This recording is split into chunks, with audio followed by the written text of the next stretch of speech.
la verdad que a mí me influye poderosamente lo que dices en tus vídeos, en tus programas de radio básicamente, y lo que los contraescuchas te aconsejan, porque además con mucha humildad reconoces que no los has leído a veces y llamas a la gente a leer los libros que no conoces, pero a través del contraescucha te permite acceder a una serie de libros que no teníamos ni idea. Entonces, ¿hasta qué punto te crees como responsable de expandir la cultura a través de los libros, con tu programa? Mi intención no es expandir la cultura, es que la gente pase un buen rato. Con eso me doy por satisfecho. Pero eso mientras ven el programa, pero ¿recomiendas películas? ¿Recomiendas libros? Bueno, tengo un programa de libros y otro de películas que hago a sábados alternos. Uno se llama La Contraportada y el otro El Contraplano. Exactamente, y ahí... En la contrahistoria también hablas de libros. También, sí, hablo de libros, pero vamos, esos están centrados y los traen los oyentes. Los programas de libros suelen ser un petardo porque te llega el crítico, que son insoportablemente cursis por regla general, y además te están colocando un producto, que es lo último que ha salido, cuando lo mejor publicado ya está publicado. Cada año salen muy pocos buenos libros, ¿no? Hay años, como las películas, hay años que no hay una sola buena película que diga es una obra maestra, y eso es lo normal porque obras maestras tienen que ser pocas. Pues con los libros pasa lo mismo, pero en cambio tenemos libros de los años 60, de los 70, caray, del siglo XVI, que son maravillosos, podemos traerlos. Un poco el arte, yo siempre he pensado que está reñido con la tranquilidad, ¿no? En las épocas convulsas, en las guerras, en los momentos así dramáticos de la historia, es cuando el ser humano pues hace los mejores cuadros, las mejores películas, las mejores esculturas, o sea, cuando hay emociones así a flor de piel. Ahora, por ejemplo, no sé, una época de aparente tranquilidad. Bueno, sí, ahora se puede llamar tranquilidad, pero ya no hay guerras como había antes. Esto es lo de Orson Welles, ¿no? Sí. Creo que es en El tercer hombre, ¿no? Suiza, siglos de placidez, de desarrollo, inventan el reloj de Cuco. Italia, todo lo que has escrito tú, guerras, enfrentamientos, traiciones, amoríos, tienes el Renacimiento. Queda bien como línea de guión, pero la historia de Suiza es cualquier cosa menos pacífica. Era el principal exportador de soldados, de mercenarios de Europa, hasta que la Constitución suiza lo prohibió en 1848. Bueno, pero se exportaban fuera. Terminantemente, ¿no? Bueno, y se estaban peleando entre ellos. Se estuvieron peleando entre ellos, pero bueno, queda efectivo como lo del guión, ¿no? Y todo lo que han dado es el reloj de Cuco. Pero bueno, yo creo que de cualquier manera que estamos aquí dando al libro per se un valor casi de fetiche, idolatrándolo, y no deja de ser un objeto físico, ¿no? Un objeto físico, un soporte, sin más ni más, que para mí es engorroso. Yo procuro leerlo casi todo en Kindle. Cuando me compré mi primer Kindle, que fue creo que en 2011, es decir, hace ya 12 años, para mí fue una liberación. Dije, bueno, puedo llevar los libros que quieran, descargarlos en el acto, no me tengo que pegar el paseo hasta la librería, que luego no lo tienen, ¿qué tal? No se va a estropear nunca. Ya sabéis que los libros se envejecen mal, sobre todo las ediciones baratas. Cuando quieres volverlo a leer a la vuelta de 5 años, pues te quedas con las páginas en la mano y es una cosa muy irritante. Entonces es un soporte sin más, ya digo, un soporte que es engorroso, es pesado. Si quieres llevar libros en la mano, al final, ¿cuántos libros te has olvidado por ahí? No, y cuántos no te han devuelto. No te han devuelto. Entonces, el problema es ese, que no se puede tampoco idolatrar, a no ser que uno sea bibliófilo, que es una cosa distinta. El bibliófilo es el que le gusta el objeto per se. Sí. Ese objeto contiene algo, contiene conocimiento. Hay, a grandes rasgos, dos tipos de libros. Uno son ensayos, además lo ha comentado aquí Daniel antes, ¿no? Él es básicamente lector de ensayos. A mí me sucede algo parecido, aunque en ciertas épocas de mi vida sí he leído más novela.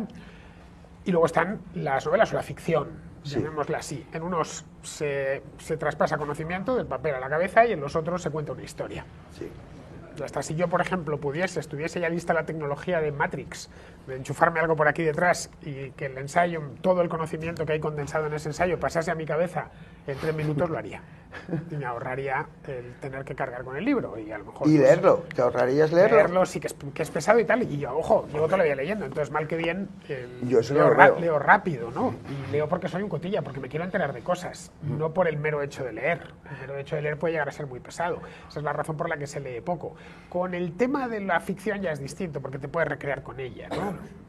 El hecho mismo de cómo te lo está contando, un poco lo que pasa con el cine, ¿no? Sí. Te recreas con los planos, hay una parte, digamos, estética, pero en esencia una novela cuenta una historia. quieres enterarte de esa historia, por eso es relativamente fácil llevárselo. Y la cuenta con una libertad asombrosa, ¿no? Antes, el tema de esta reunión, que es libros y libertad, los libros te teletransportan a cualquier parte, a cualquier época. Puede ser de cualquier raza, o sea, ahí te puedes inventar lo que quieras.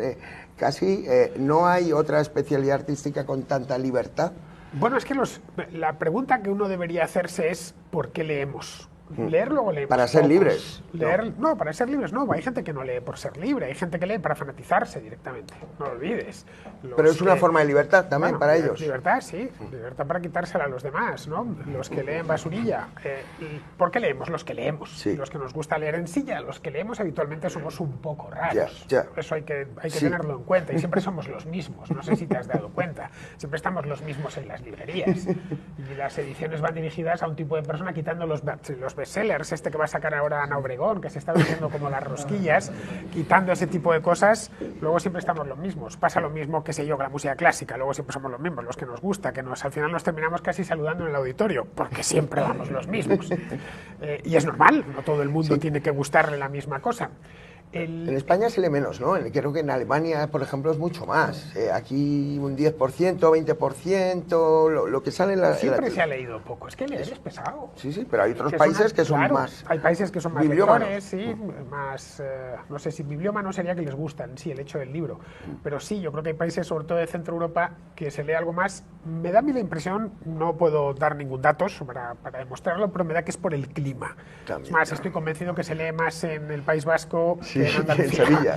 No porque los vascos sean más listos, sino porque hace peor tiempo. Claro. Y de hecho yo leo más en invierno que en verano. En verano paso más tiempo en la calle, entonces me da menos tiempo de leer. En cambio, en invierno aquí te anochece a las 5 de la tarde, no sabes qué hacer, pues lees más. Y me sucedía hasta de niño. Es un hecho, pero de cualquier manera, leer se lee poco.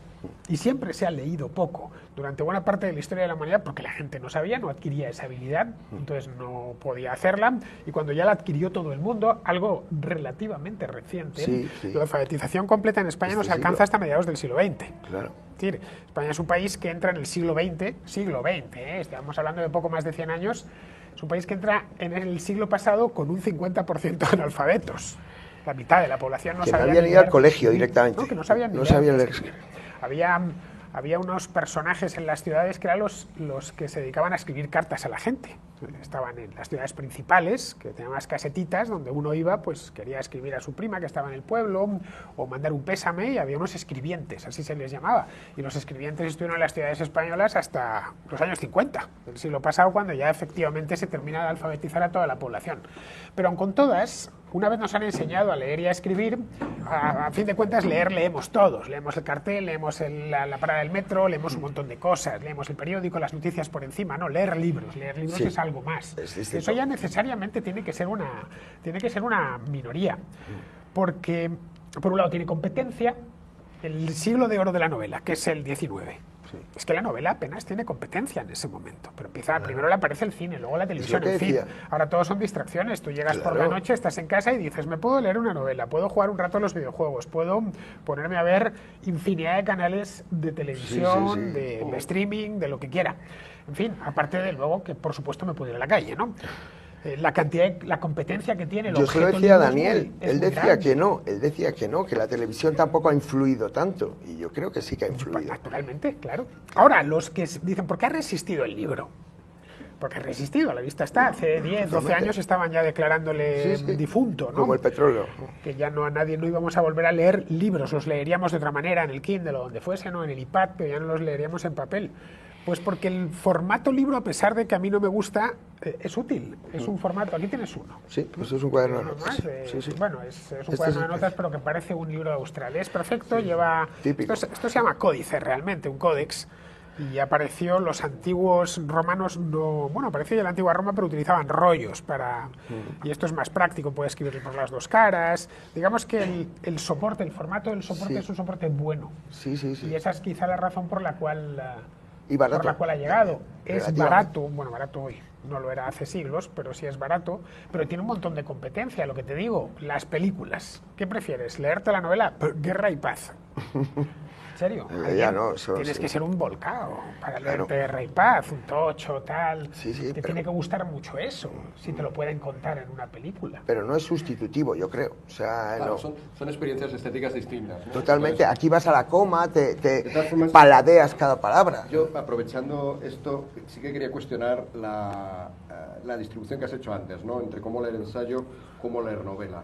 O sea, yo no estoy de acuerdo con que algunos ensayos quizás sí, pero seguramente son los ensayos menos interesantes, los más meramente informativos, los que contienen datos, ¿no? Evidentemente, si los ensayos, y estoy pensando por ejemplo en un ensayo de filosofía, ¿no?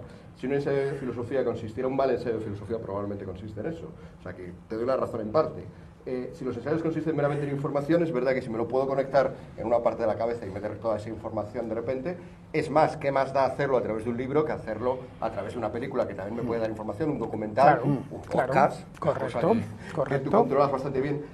La cuestión es que hay un tipo de ensayo, y yo me atrevería a decir que es el buen ensayo, o sea, el ensayo obra de arte, de los que hemos empezado hablando, los excelsos, en los cuales eso no es posible. Un ensayo literario, estás hablando, ¿no? No necesariamente literario. El Tractatus no es literario, el Tractatus Lógico-Filosóficus de Wittgenstein no es literario, es arduo de leer. Quintana, el Tractatus te lo has leído tú y 5 más. Déjame que explique mi tesis. Déjame que explique mi tesis y luego la contradices. El Tractatus, que es su un tesis texto de verdad. que no es que te hable de las flores ni del lirismo, no es literario. Es un texto hecho en parágrafos, además de una manera como muy ortopédica. Sin embargo, y no es por centrarme en él, te puedo hablar del Tractatus, te puedo hablar de la crítica del juicio, de Kant, de la cual a ver si por fin sacan una película. Pues no. No tendría sentido que saquen ni tampoco que saquen un podcast realmente de la crítica del juicio de Kant. ¿Por qué? Porque son experiencias, las de la buena literatura ensayística, en este caso me refiero a la filosófica, en la cual es esencial no la información que mete en tu cabeza a través de tus ojos o a través de ese conector detrás de tu cerebro, sino que es esencial tu experiencia de diálogo con ella. Por eso lo que empecé diciendo de Leibniz, ¿no? La idea de apruebo todo cuanto leo, ¿no? ¿Qué sentido tiene que tú estés aprobando a señores que te están diciendo cosas horrendas? Me estoy leyendo Mein Kampf, me estoy leyendo Mi lucha. ¿Con qué tiene? Bueno, tiene sentido en ese momento inicial, en ese momento de la lectura en el cual tú escuchas, y la escucha, el apruebo cuanto leo de Leibniz no es más que dejo mi oído abierto, recibo, pero a partir de ello entro en diálogo. Tengo que estar pensando en el dato no, si me están dando los datos, no sé, económicos de España, pues es más, tengo muy poca capacidad de cuestionarlos yo, simplemente recibo. Cuando me están haciendo un razonamiento, yo entro en ese razonamiento, diálogo, y por eso también la experiencia que tengo cuando leo el Tractatus, la crítica del juicio, o de la brevedad de la vida de Séneca, la experiencia que tengo a los 15 años no es la misma que tengo a los 30, que no es la misma que tengo a los 50. Y hay en el libros... caso de la brevedad de la vida, además, por motivos muy buenos. Libros de juventud, ¿no? Es decir, lo que en el fondo vengo a decir es desdibujar un poco esa oposición. La experiencia lenta que tú quieres tener mientras que te lees Los Hermanos Karamazov, por cierto, buen ejemplo porque es una novela bastante filosófica. La experiencia lenta que quieres tener mientras que te lees El Quijote o cuando estoy leyendo cosas como un poco muy elevadas. La experiencia que quiero tener mientras que leo a Agatha Christie no se diferencia tanto de la experiencia que quiero leer cuando estoy dialogando, gracias a los libros, con Kant, como decía Quevedo, ¿no? Diálogo con los muertos, eso es un diálogo. Una pregunta, Fernando, si yo te pudiera dar la oportunidad ahora de leerte todos los libros, inoculándotelos por el cuello, ¿lo aceptarías? ¿Y te ahorrarías todo el trabajo de leerlos? Los que se han escrito. No todos, imagínate, 300 libros, buenos que te apetecen. Si lo necesito para algo. No, es que en el proceso, yo creo lo que él hablaba, la experiencia del lector influye muchísimo. O sea, a mí no me interesa la última página, me interesa lo que va a pasar durante todo el proceso. Y tú mismo, ¿cómo lo vas viendo? Y a lo mejor hay una metáfora que a mí me hace gracia, pero a ti no. ¿Por qué? Porque a mí me gustan precisamente los insectos. Y que esa te hace gracia hoy es Humberto Eco, que todo esto lo elaboró de una manera un poco más filosófica, hablaba de que para una buena lectura no hay que quedarse con perdón por el tecnicismo y latinismo, con la intentio operi, la intentio lectoris. O sea, yo llego al libro y quiero que este libro me diga tal, y hable de lo que hable, yo voy a sacar la conclusión tal. Ahí no has leído bien. Pero tampoco tiene mucho sentido ponerte a buscar la intentio autoris, la intención del autor, porque nos es inimaginable qué es lo que podía pasar por la cabeza de un señor que se levantaba todos los días a la misma hora, caminaba por Königsberg o Kaliningrado, pasaba delante de la plaza a la misma hora y todos ponían el reloj en hora. O sea, un señor que se llamaba Immanuel Kant. A mí me es imposible meterme en las intenciones verdaderas que había en la cabeza de Kant. Ni la intención del lector, intentio lectoris, ni la intención del autor, que es inasequible, a poco que se nos haya ido en el tiempo, o incluso cuando estamos cerca, es también muy difícil meterse en la cabeza de los demás. La intentio autoris, sino la intentio operis, la intención de la obra, y por eso la obra, es que es una, no, son muchas, es rica y me va a decir siempre cosas, a ti te va a decir unas, a mí otras, exacto. A mí mañana me dirá otras, dentro de 2 años me dirá otras, y esa riqueza no me la pueden meter. Es subjetiva, casi, ¿no? Subjetiva. No, tampoco, porque subjetiva sería la intentio lectores. Sí. Es que yo ya llego y pongo, el subjetivo proyecto yo. No, deja lo de Leibniz, vuelvo a lo de Leibniz, aprueba cuanto leas, luego ya replica. Los filósofos, de cualquier manera, jugáis una liga diferente, muy limitada de individuos, porque el Tractatus famoso se lo han leído. Creo que en todo el mundo somos 8.000 millones, debe haber 3.000 personas que se han leído, siendo optimista. No lo ha leído, ha hecho su tesis también. Bueno, sé que él se lo ha leído. En España, probablemente, si en todo el mundo hay 3.000, en España no llega a 300. Y si, bueno, ni de broma, 300, vamos. Es un libro realmente complejo en sí, la filosofía es compleja y yo la verdad nunca me gustó, si os soy sincero. Yo soy adicto a los hechos, a los datos y al relato. Ya está. Por eso estudié historia y no estudié filosofía. No me gusta que esto es así, demuéstramelo, dame el dato. Y los ensayos históricos son una colección de hechos, de fechas. Luego puede ser el historiador mejor o peor redactor. Hay historiadores que redactan muy bien y que da gloria leerlos, y otros que es un dolor. Especialmente si la obra está mal traducida, si es de algún historiador británico o estadounidense, que ya sabéis que el inglés se coordina, ¿no? Entonces van soltando las frases una detrás de la otra y el traductor al castellano, aunque ha querido ponerlo en nuestra lengua de la mejor manera, te hace la experiencia más dura. Tu padre, por ejemplo, escribía muy bien. A tu padre daba gloria leerle. A mí me encantaba, porque te acariciaba las neuronas. Es que se pasaba horas con un párrafo. Tenía una riqueza de léxico muy grande, trabajaba muy bien los verbos. Eso me decía, que la riqueza está en el verbo, no en el adjetivo ni en el, a mí me encanta, en el adverbio, ¿no? Y le decía, una persona normal, hijo, maneja entre 500 y 600 palabras. Y un escritor puede manejar 2.500, 3.000 o así. ¿Y entonces, esto cómo se adquiere? Leyendo. A Escotado era un placer leerle, pero también era un placer escucharle. Vas a una conferencia suya o simplemente estabas ahí en su casa con él escuchándole y era un placer, porque hablaba muy bien. Bueno, Fernando también, era un pico de oro. También, efectivamente. Sánchez Dragó tenía ese elemento además filosófico, que podía estar hablando durante horas sin decir demasiado, pero los filósofos conocéis ese arte. Y lo domináis muy bien. Es cierto. Hoy no lo ha hecho en ningún momento. Sabes que es cierto. Sabes que es cierto. Yo creo que Fernando Sánchez Dragó también es una excepción a lo que decías antes, ¿no? A de que los programas de libros sean aburridos, en parte porque no hacía lo que tú has criticado, muy bien criticado. Es decir, los programas de Fernando Sánchez Dragó hablaban de algún libro reciente, pero no tenía ningún empacho en hablar del libro de hace 5, 10, 30 años porque que habla del mismo tema. Claro, porque era un erudito. Yo creo que hay escritores muy buenos y hay escritores como Fernando Sánchez Dragó o mejores que él, habrá seguramente tuiteros como Sánchez Dragó o mejor que él. No creo que haya en España ningún divulgador televisivo de cultura, ni lo haya en mucho tiempo, como Fernando Sánchez Dragó. Claro. Me parece que es una cumbre difícilmente alcanzable.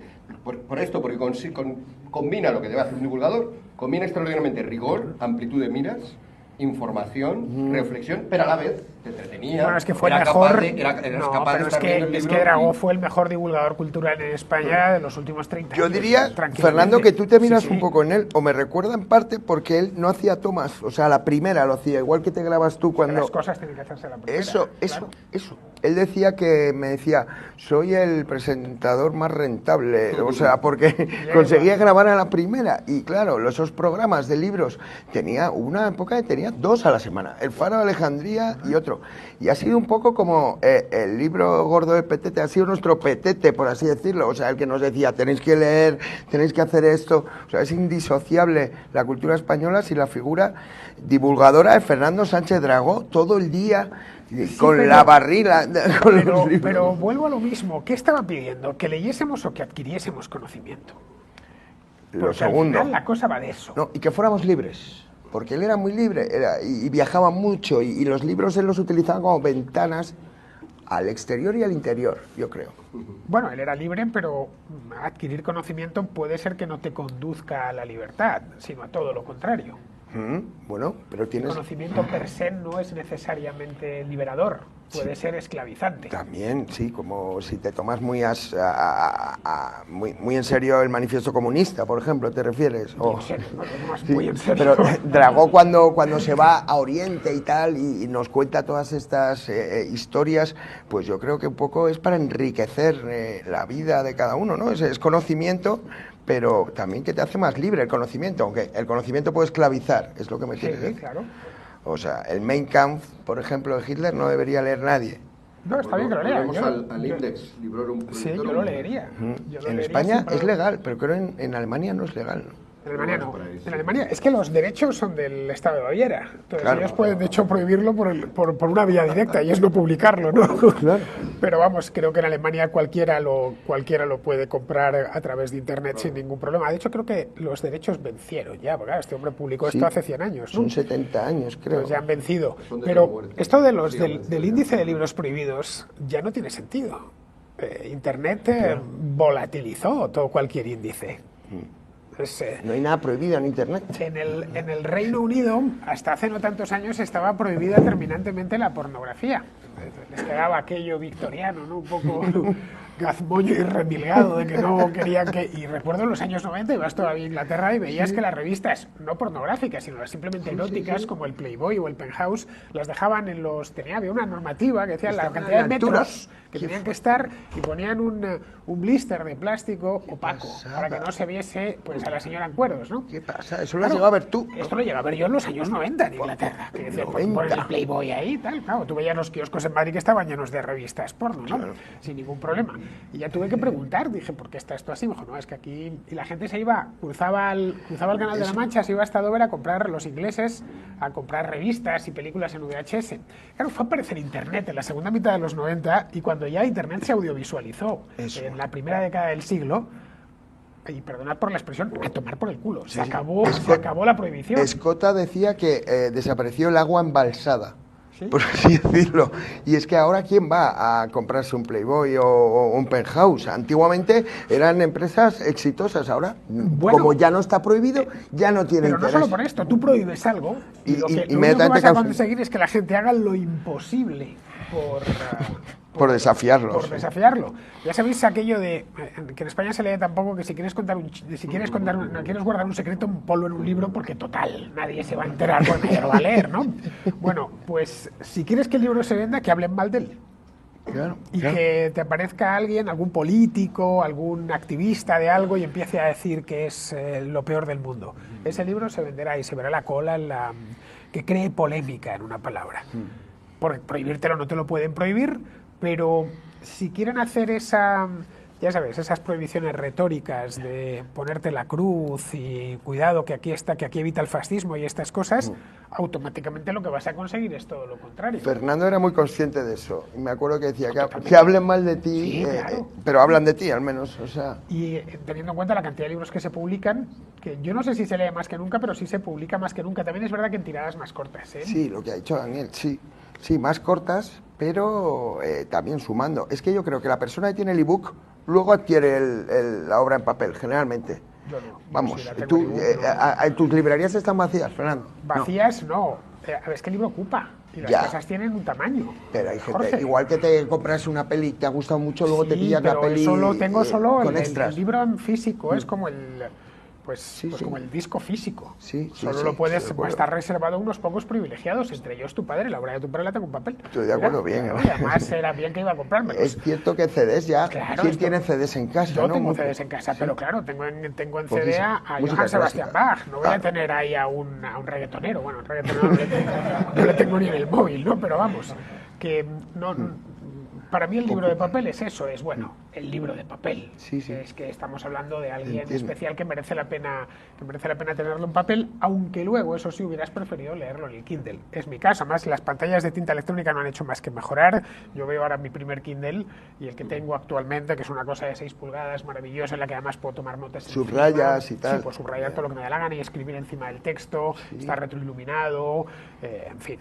que si lo llego a saber me lo traigo en la bicicleta para que lo viese. Si estoy con mi Kindle me lo trajeron los Reyes este año. Estoy con el último, como Mateo con la guitarra. Y además, este nuevo que ha salido es el nuevo, el Scribe, claro, yo también lo he estado viendo. Bueno, y nada, así finito, te lo llevas a cualquier parte, vas de viaje. ¿Os acordáis los viajes en tren con los libros de las narices? Que te cansabas del libro a mitad de viaje, claro, cuando los viajes en tren eran largos, claro. Te cansabas del libro a las 2 horas y decía, me cago en la leche, me he dejado en Madrid el otro, pero claro, es que eran así de gordos. Hoy llevan los dos en el Kindle. Esto que ha dicho Daniel, ¿no? Que le pasaba a su hijo. Ya, a mí me he preocupado por el peso, además, que te lleva los libros cuando los metes en un avión. Claro. O sea, tenías de repente que pagar 200 euros el más sobrepeso, por llevar el sobrepeso. Pesan un cojón, claro. Un viaje largo de varios meses, comprabas varios libros, volverlos a traer. O sea que, efectivamente, yo me voy pasando poco a poco en esto, al menos a las teorías de Fernández. Sí, es un... A ver, yo creo que se va a seguir vendiendo el libro de papel. De hecho, yo acabo de sacar un libro al mercado ahora que ha salido, Hispanos. Y, por supuesto, está en Kindle, está en papel y está en audiolibro, que lo sacarán ahora. Las ventas van a ser en papel todavía, ¿verdad? Las ventas son en papel. Eso es lo sí, por lo menos los libros un poquito más, sí. A ver, es que a mí se me ha ido un poco la mano el último año y medio, porque he sacado varios libros, 4 libros. ¡Qué bestia! Entonces, sí, porque salió la contrahistoria de España, luego la contrahistoria del comunismo, luego ese que hice con Garín sobre la reforma protestante. Joder. Y claro, me ha llegado todas las liquidaciones y las he podido ver. Digo, sí, lo que se vende es papel. Se siguen vendiendo Kindles. Lo que pasa es que el Kindle tiene una ventaja. Cuando el papel se acaba, el Kindle queda. No deja de ser un archivo. Y eso, bueno, pues dentro de 10 años, lo que comentaba antes Daniel, ¿no? Pues todavía estoy vendiendo un libro del año 2012. Y lo que te rondaré, Morena, porque lo podrás vender dentro de otros 10 años, ¿no? Claro. Al menos mientras los servidores de Amazon existan, pues lo permitirá. No sé si te pasa a ti, pero yo con el Kindle me bajo libros descatalogados, pero que están en el Kindle. Y gracias a eso... Hostia, antes costaba mucho encontrar libros. Claro, ¿no? Y se convierten en pieza arqueológica. Totalmente. Los mismos de mi padre. Y ojo, en Madrid, yo no quiero contar lo que le costaría pues a un tío de Palencia encontrar muchos libros. En la biblioteca pública, único sitio donde los encuentras. Sí, estaban en la biblioteca pública. Libros que desaparecían y que no había manera de encontrarlos y que andabas detrás de él, bueno, pues preguntando a todo el mundo. Eso ahora mismo, por ejemplo, sacaba los PDFs. Sí. También es verdad que está bien, porque a veces, por ejemplo, si era un problema al cual aludíamos antes un poco de pasada, que las grandes plataformas tengan la exclusiva de proporcionarnos cosas, hace que al final lo que ellas quieran excluir quede excluido. Un libro que me he comprado hoy, a través de internet, pero un libro que me he comprado dificultosamente y que solo hubiera encontrado por internet y en papel, estaba pensando ahora que es la novela que escribió Goebbels. Tenía una muy interesante a los 21, 22 años, luego la corrigió a los 20 y tantos y le metió ya cosas más judeófobas, que además esta edición que encontré es una edición absolutamente perdida, la trajeron desde una librería de Chile. Bueno, pues esto Amazon, yo creo que Amazon no me hubiera proporcionado. Vale, pero en papel estás hablando, claro. La papelería, la librería de Chile me llega a mí, descubro que está ahí gracias a internet. Eso es una interesante combinación de tecnología y yo creo papel, que en Amazon se vende de todo. Si en Amazon son mercaderes. Ya sé que lo que quieren es vender, lo que quieren es vender. Nos va a dar todo, pero eso es una discusión que ya Quintana, pecunia no nolet, el dinero no huele, les da igual. Pero a ver, sí y no, o sea, al final las 10 primeras ocurrencias de Google son esas 10, no son otras. Y de hecho hay un dicho similar al que tú decías, que es de hace ya unas cuantas décadas, de si quieres contar un secreto, ponlo en un libro que nadie lo leerá. Si quieres contar un secreto también, que te lo ponga Google en la tercera página, o en la segunda incluso. Nadie va a llegar a la segunda. Y claro, ¿quién controla cuáles son las 10? Yo hay ideas, ya que hablamos de ideas y de libertad, hay veces que digo, sobre este asunto quiero tener la opinión, quiero ver cómo argumentan los de la opinión X. A veces la contraria mía o no. Te metes en Google y te puedes llegar a la página 10 y todos están argumentando de la no X, pero de la X no argumenta nada, es extraordinariamente difícil, pero y eso evidentemente responde a una voluntad de los que han diseñado Pero es Google. Porque eres tú, Google selecciona solo la información. Selecciona en parte ajustada a mis búsquedas, es verdad, pero te puedes meter siempre por anónimo, pero lo selecciona también según otros criterios. Otro ejemplo de...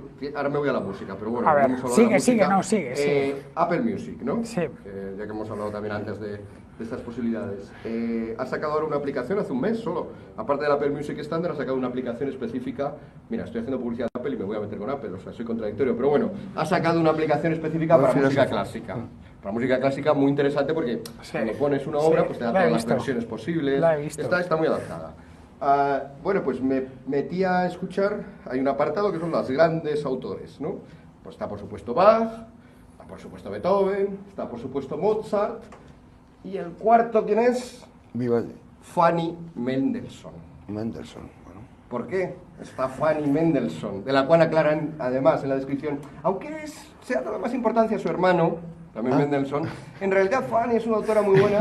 Bueno, a partir de Fanny Mendelssohn, el siguiente, ya no recuerdo, pero probablemente sea Vivaldi o Haydn, el siguiente ya va siendo lista cremallera, porque ya la siguiente ya es Schumann, Clara Schumann. Y luego hay un varón, que tampoco recuerdo cuál es, y la siguiente es esta mujer, la monja esta medieval. La única compositora. De Fowingen. Está muy bien, ¿eh? A mí me gusta mucho.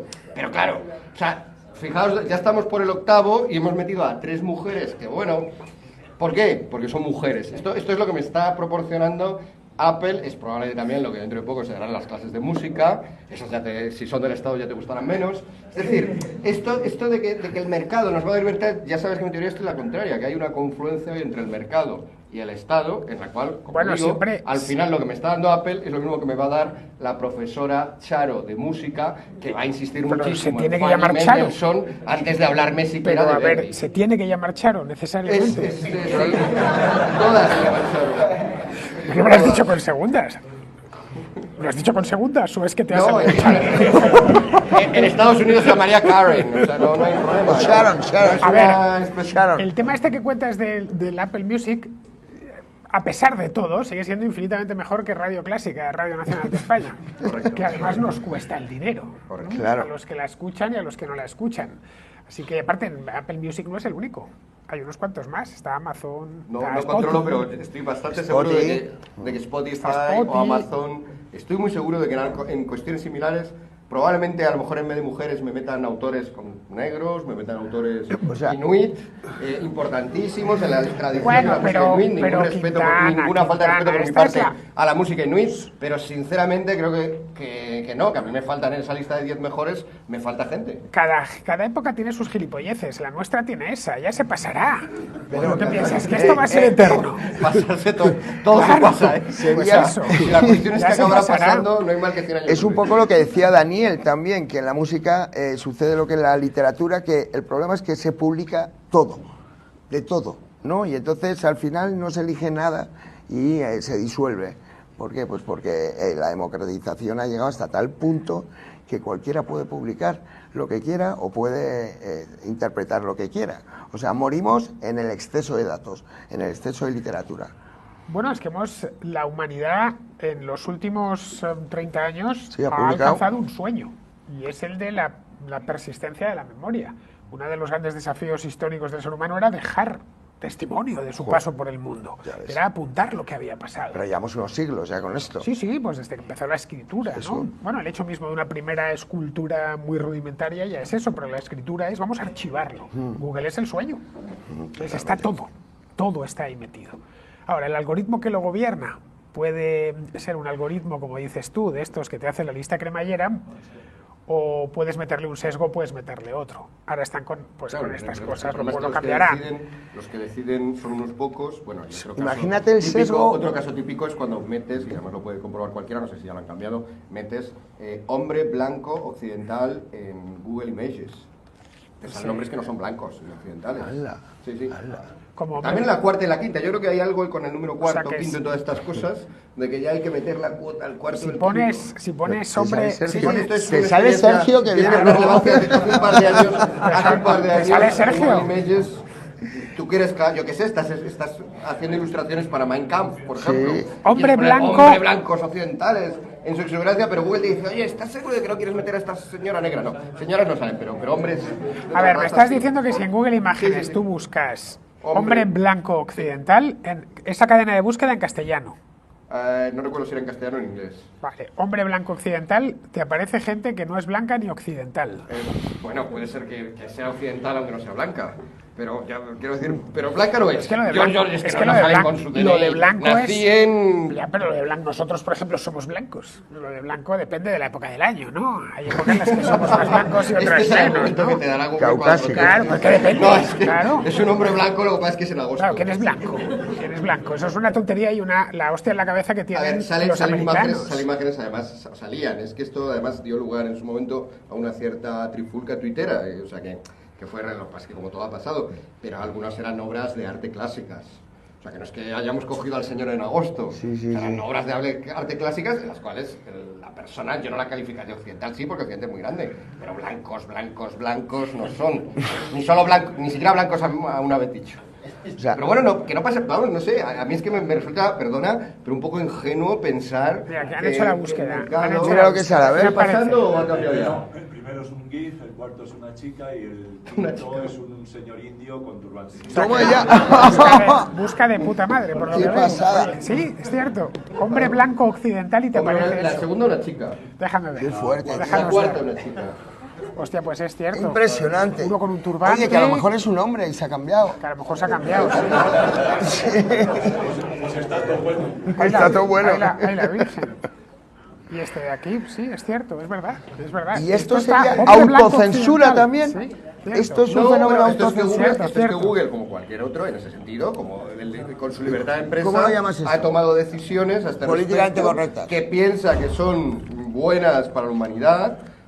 No sé desde qué perspectiva piensa que esto nos va a suscitar algo bueno, Sí. más que risas, que son buenas. Bueno, nos ha dado para reír un rato, así que...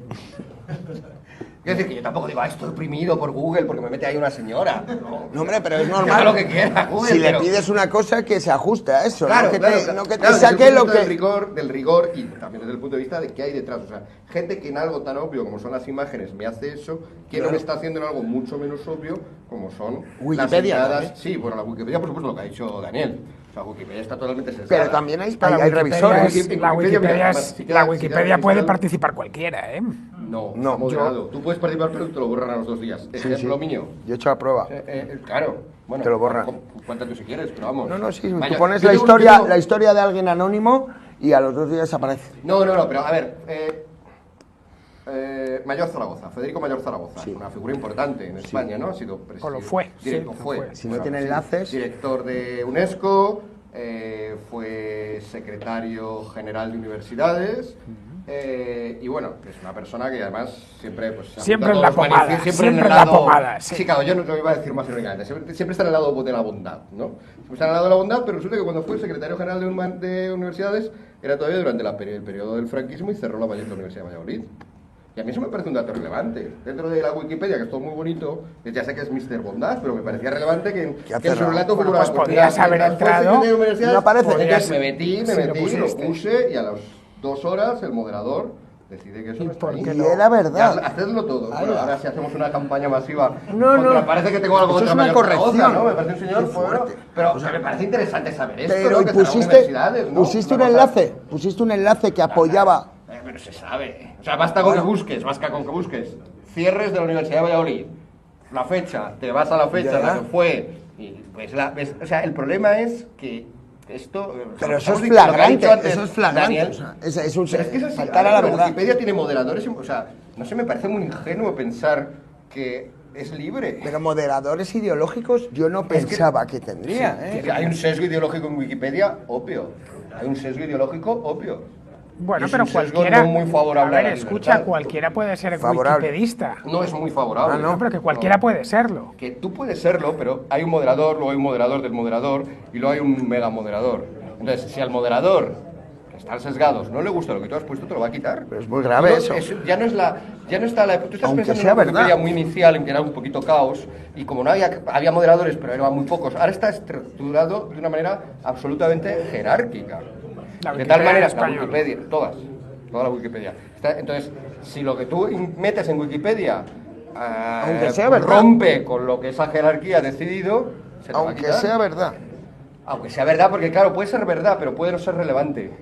¿Y quién decide qué es lo relevante? El jerarca.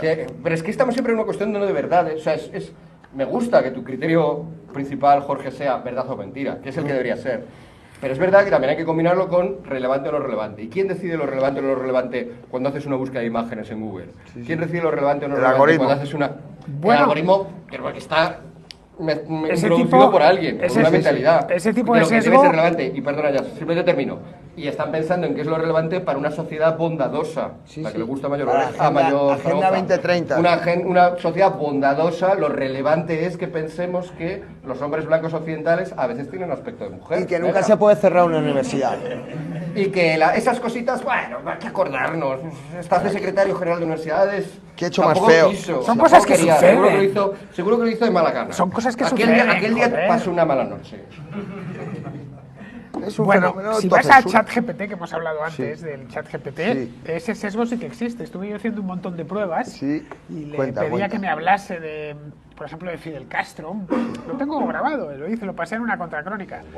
Y hice Augusto Pinochet y tal, y veías que los esbozos biográficos que te hacía eran muy diferentes. Sí. Sí, me llamó la atención. ¿Pero de estos dos en concreto? De estos dos, sí, era muchísimo más duro con Pinochet que con Fidel Castro. ¡Qué fuerte! Sí, ahí me llamó la atención porque no me lo esperaba. De una manera tan evidente, claro. Y claro, decía que era comunista Fidel Castro o utilizaba un eufemismo. Sí, pero no utilizaba en ningún momento, por ejemplo, el término dictador, cosa que sí lo emplea para Pinochet. Y trataba de salvarle la cara. Sí, qué curioso. De bueno, sí es cierto, instauró un régimen autoritario, pero se produjeron Stalin grandes pone avances. que fue un dictador. Ya sabes, todo ¿De el... Stalin habéis hecho la prueba de Stalin? De Stalin no hice la prueba, me fui a estos dos porque, bueno, fueron contemporáneos buena parte de su vida y eran como en su momento, en los años 70-80, pues eran los dos grandes dictadores hispanoamericanos, ¿no? Uno en Cuba y el otro en Chile. Claro. Y había gente que, bueno, se lo tiraban a la cabeza continuamente, ¿no? Porque Pinochet, no porque Fidel Castro y tal. Y además, para que no me entrase nada traído de otros entornos culturales, quedándonos en el nuestro, en el propio antihispano, ¿no? No es mucho lo que tenía, lo que te da, es una cosa muy general, pero me llamó la atención ese pequeño sesgo, que de verdad no me lo esperaba, teniendo en cuenta que es inteligencia artificial. La inteligencia artificial, lo he explicado yo creo más o menos, Daniel, un poco antes, ¿no? Es decir, no te habla tanto de la cosa, sino de lo que se habla sobre la cosa. Por eso, bueno, sí, claro, acude a bases de datos y mediante unas redes neuronales... No, por eso no te habla de camino de servidumbre, no se mete en camino de servidumbre y hace un resumen, sino que te hace una especie de resumen de lo que se dice sobre camino de servidumbre, que no es lo mismo que camino de servidumbre. Y en este caso, pues es lo mismo. O sea, la inteligencia artificial te ha hecho un resumen de lo que se dice con un sesgo de lo que se dice de Fidel Castro y lo que se dice... Bueno, herramientas como ChatGPT entran dentro del negociado de los libros. Claro. Tú a ChatGPT le puedes pedir que te cuente una historia. Es que he oído el otro día, salía un chico diciendo que había escrito el libro, el primer libro escrito con ChatGPT. Pues y él le pedía que lo escribiera y luego lo revisaba. Y lo decía, dice, este libro ha sido escrito con... Yo he hecho todo tipo de experimentos y de decirle, yo escribo una columna los sábados para Voz Populi y hace unas semanas dije, voy a probar. Escríbeme una columna, no sé qué, bueno, esto no le puedes hablar, por desgracia tienes que decírselo, y en aquel era un desastre. Dije, bueno, voy a afinar más, y a la vuelta de media hora dije, al final voy a tener que escribir yo una columna para que el otro me escriba una columna. Entonces, casi que no me compensa, ¿no? Mis columnas son muy concienzudas, Fernando, eso era... No, pero que no estaba bien hecha, no sé si es hilado. porque... No me parecía una cosa para enviar al periódico, en una palabra. Bueno, pues en cambio, aquí tenemos una persona que habla antes, ¿verdad? Que utiliza chat todos los días, ¿sí? Y él dice que presenta trabajos, que lo cambia un poco, por ejemplo, ¿no? ¿Algo me lo has contado antes? Bueno, di que es un amigo. Di tu nombre, colegio, asignatura, tutor, para que hablemos con él. Pero...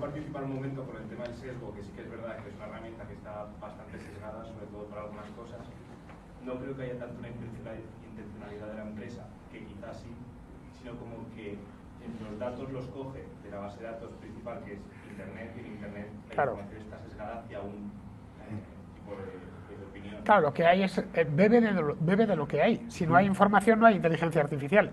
No, yo lo que pasa es que sí que creo que hay ese sesgo. Es decir, ha habido experimentos también estos días en los cuales le pides un poema denigratorio de Francisco Franco y te lo hace. Le pides un poema denigratorio de alguien con una ideología y te dice que no te lo va a hacer. O sea, que yo creo que sí que hay. Es verdad lo que dices, Pero sinceramente es que me resulta enternecedoramente ingenuo que penséis que gente con poder, con mucho poder, decide ser neutral. Dice, no, yo en esto voy a programar, pero voy a dejar neutral, no voy a ayudar a que el mundo vaya mejor, según lo que yo pienso que es mejor. Me parece enternecedor, porque ojalá... Bueno, yo no pienso yo eso. también pensaba así con 5 años. No, tan ingenuo no soy. Lo que sí creo... Pero no. Lo que sí creo es en la libre concurrencia. Es decir, que si uno quiere arruinar su propia herramienta, su propia, qué sé yo, plataforma de vídeo, pues aparecerá otra. Las dificultades económicas que está teniendo Apple, las dificultades económicas no se arruinan. Bueno. No es contraproducente, primero porque no se sabe. Segundo, porque el propio sesgo crea sesgo en la gente y cuando tú ya, el receptor ya tiene el sesgo, pues entonces obviamente no detecta el sesgo. Eso en segundo lugar. Y en tercer lugar, es que muchas de estas cosas, hombre, son un poco sutiles. O sea, no son cosas así como muy... Claro, si yo pregunto a ChatGPT le digo yo que sé, hazme una cosa sobre la primavera, pues no veo sesgos, claro, y sobre 10.000 temas no voy a ver sesgos. Es ya cuando voy muy a lo que tengo que ir cuando... sé diferenciar algo. Por ejemplo, el caso que he puesto antes de Mayor Zaragoza. Sí, no. Tengo que saber la historia de Mayor Zaragoza, claro. ¿Cuántos saben que justo cuando se cerró la Universidad de Valladolid por conflictos estudiantiles contra Franco, justo el que mandaba en el área de... Eso, o sea, no es tan evidente todo. Estamos hablando del mundo del conocimiento, que por definición es un mundo oscuro donde hay gente que, insisto, y ahí yo soy el ingenuo. Yo no pienso que esto se haga con intenciones malvadas o con intenciones opresivas. Yo creo que mucha gente lo hace con intenciones bondadosas. Lo que su idea del bien es una idea equivocada. Esto que nos acaban de enseñar es desinformación pura y dura. Sí, claro. No es ni siquiera manipular. O sea, si yo busco un hombre y me salga una mujer, ¿qué gracia tiene eso? Bueno, pues pero tú, ¿por qué andas buscando un hombre occidental blanco? ¿Qué andas buscando? No. O sea, todos los que ya habéis quedado, todos los que habéis buscado ahora, ya Google ha dicho esto. A ver, ¿por qué andará buscando esto? Haz una nueva búsqueda, no pongas occidental, pon hombre blanco solo. Bueno, pasa parecido. A ver qué pasa. Va a aparecer Sergio. Claro, a ver, a lo mejor le aparece un montón. Competencia para ChatGPT, o sea, yo he visto por ahí... Bien, eso es bueno. Que está saliendo competencia. Algo a ver, bueno por hombre blanco. Hombre blanco y sale un negro en la tercera. Nos aparece aquí ¡Qué fuerte, tío! ¡Qué fuerte! Un negro en la tercera. Tú ya has buscado dos cosas, ¿eh? Tú ya has quedado en los archivos de Google una persona tremendamente, potencialmente peligrosa. O sea, ¿qué andarás haciendo tú? Bueno, la verdad es que solo sale uno. Cierto, es curioso.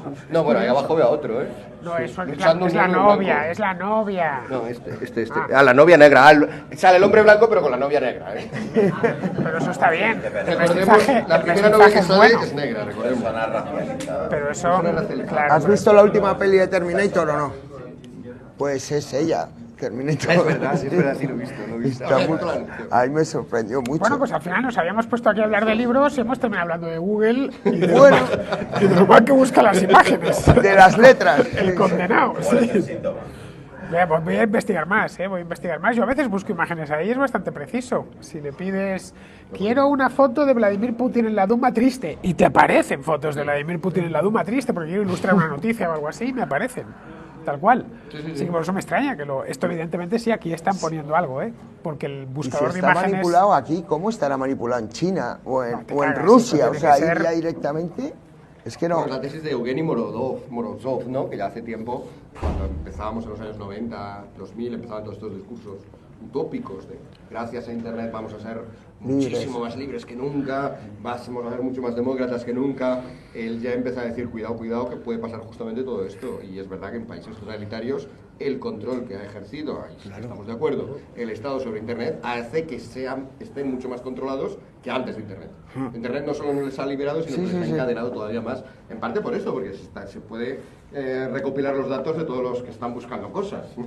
Tú has quedado fichado ya, estáis ya mucho más fichados hoy que hubierais estado en los 80. Tú has quedado fichado, ya vas a ver, vas a recibir una visita esta noche a las 4 de la mañana de la policía de la virtud. ¿Qué hace usted buscando? Hombres blancos. Si pones tío blanco hetero, igual te aparece Sergio. Claro, seguro. Ahí no puede hacer nada, por cierto, Sergio va a venir, ¿no? Sí, va a venir. Lo que pasa es que ha dicho que al final. a lo que hagamos después. Al final de la noche de los libros. Tenía que ver a su abuelo y era inaplazable. Yo, de todas maneras, te digo una cosa. Vale. Lo último que esperaba encontrarme en un mercado era un salón de actos. Después de esta, creo que lo he visto todo en Madrid. ¿Este mercado qué tiene? Pues este mercado tiene un montón de puestos, pim, pam, pum, un pescado fresquísimo y además un salón de actos. No sé para qué lo utilizarán. No sé, yo lo vi como... No hay internet, además. Bueno, tú sí tienes internet. Sí. Pues pensábamos hacerlo por streaming y el día no teníamos internet. Parece un búnker esto, está aquí cerrado y no... Está sonorizado. Está sonorizado. No, la acústica es guay porque está acolchada. Estamos sin micrófono no tiene un mal rebote. Pues pasamos a otro, ¿te parece? Me parece muy bien.